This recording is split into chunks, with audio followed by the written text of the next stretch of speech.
Welcome students. आज हम अपनी हिंदी ग्रामर की क्लास में पाठ 6 संज्ञा और इसके विकारक पढ़ने वाले हैं। आज की कक्षा में हम सबसे पहले संज्ञा और लिंग इनके बारे में पढ़ेंगे। इसके दो और विकारक हैं, वचन और कारक। इनके बारे में हम अपनी नेक्स्ट क्लास में पढ़ेंगे। संज्ञा, विकारक। सबसे पहले विकारक का अर्थ होता है कि ऐसे शब्द जो संज्ञा में परिवर्तन ला दें, है ना। तो सबसे पहले हम संज्ञा के बारे में पढ़ते हैं। संज्ञा क्या होती है?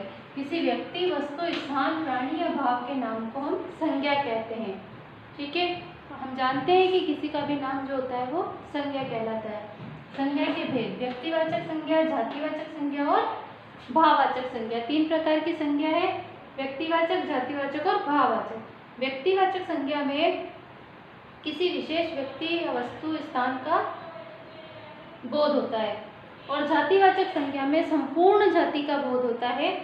भाववाचक संज्ञा में मन के भावों का बोध होता है। ठीक है, और भाववाचक संज्ञा का सबसे एक बात है कि भाववाचक संज्ञा का कोई रूप और आकार नहीं होता, हम इसे छू नहीं सकते हैं और उसको खरीदा या बेचा नहीं जा सकता। ओके, अब भाववाचक संज्ञाएं किस किस तरह से बनाई जाती हैं, किस तरह हम भाववाचक संज्ञाओं को बना सकते हैं, उनके नए शब्द। जातिवाचक संज्ञा के द्वारा सर्वनाम शब्दों से, विशेषण शब्दों से, क्रिया से और अव्यय से। ठीक है, अब इसके बाद हम पढ़ेंगे लिंग। लिंग क्या होते हैं?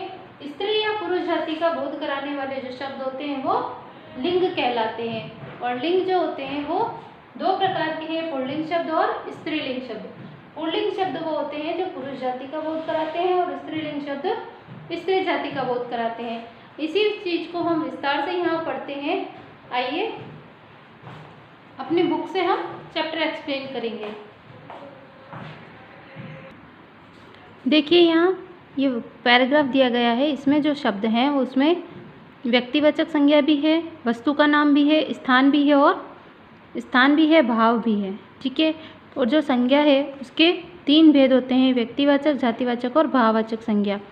व्यक्तिवाचक संज्ञा किसी विशेष व्यक्ति, वस्तु या स्थान के नाम को हम व्यक्तिवाचक संज्ञा कहते हैं, जैसे प्राची, रशीद, सुलेखा, हिमालय, मुंबई और कावेरी। देन हम पढ़ रहे हैं यहाँ जातिवाचक संज्ञा किसी पदार्थ, वर्ग या समूह के नाम को हम जातिवाचक संज्ञा कहते हैं, जैसे यहाँ मनुष्य, आम, नदी, पर्वत, शेर, सोना। ये सब क्या है? सोना नहीं, सेना। ये शब्द हैं व्यक्तिवाचक संज्ञा, जातिवाचक संज्ञा के शब्द। भाववाचक संज्ञा के अंतर्गत आते हैं गुण, दशा, अवस्था, भाव। इनके जो नाम होते हैं वो भाववाचक संज्ञा के अंतर्गत दिए जाते हैं। ओके, फिर भाववाचक संज्ञा के बारे में एक पहचान और है कि भाववाचक संज्ञाओं का रूप और आकार नहीं होता है, छू नहीं सकते हैं, इन्हें खरीदा या बेचा नहीं जा सकता, इसको हम केवल अनुभव कर सकते हैं। अब भाववाचक संज्ञाएं किस किस प्रकार से बनाई जाती है? सबसे पहले जातिवाचक संज्ञा में मानव से मानवता, लड़का लड़कपन, देव देवत्व, बूढ़ा बुढ़ापा, शिशु शैशव, पशु पशुत्व। ओके, अब सर्वनाम शब्दों से अपना से अपनापन या अपनत्व, आप से आपा, मम से ममत्व, अहम अहंकार, स्व स्वत्व, निज निजता। देन विशेषण शब्दों से, जैसे गर्म गर्मी, सज्जन सज्जनता, हरा हरियाली, इस तरह हम विशेषण शब्दों से बनाते हैं। देन क्रिया शब्दों से, क्रिया जो भी होती है उन शब्दों से किस प्रकार बनाई जाती है यहाँ हम देखते हैं।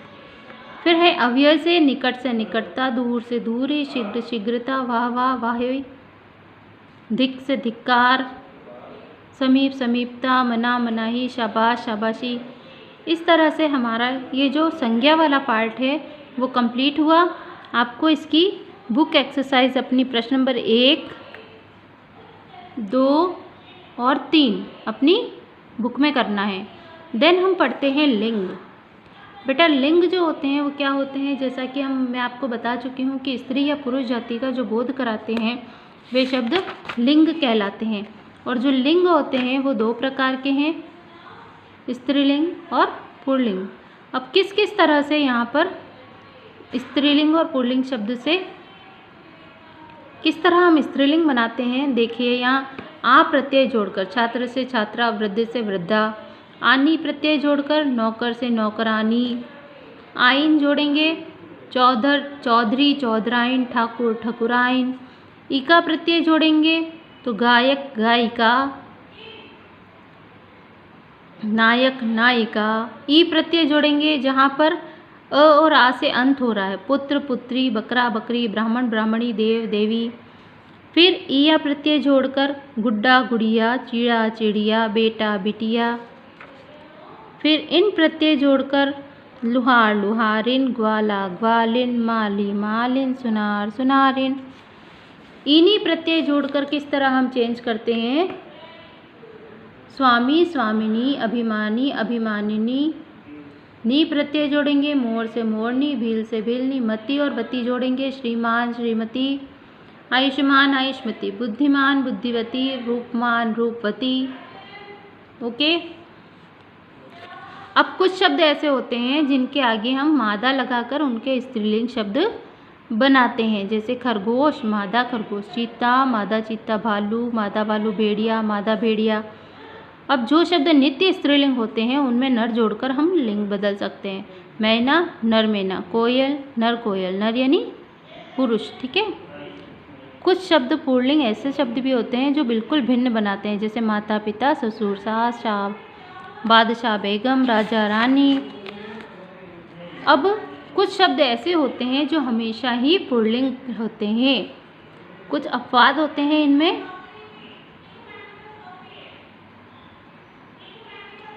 यहाँ देखिए,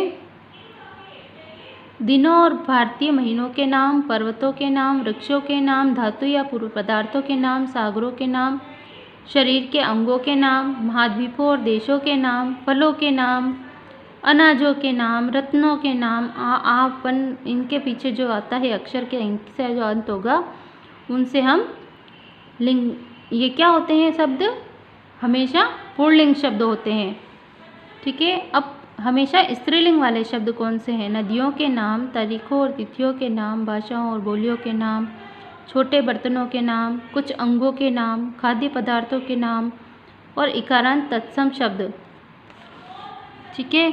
अकारांत तत्सम, उकारांत तत्सम शब्द, मसालों के नाम, अकारांत तत्सम शब्द, ये सब शब्द होते हैं स्त्रीलिंग शब्द। ठीक है। अब आप इसकी चैप्टर एक्सरसाइज करेंगे जो आपको ऑन अटैचमेंट पर दी गई है। नेक्स्ट क्लास में हम वचन के बारे में पढ़ेंगे। Okay, thank you, have a nice day.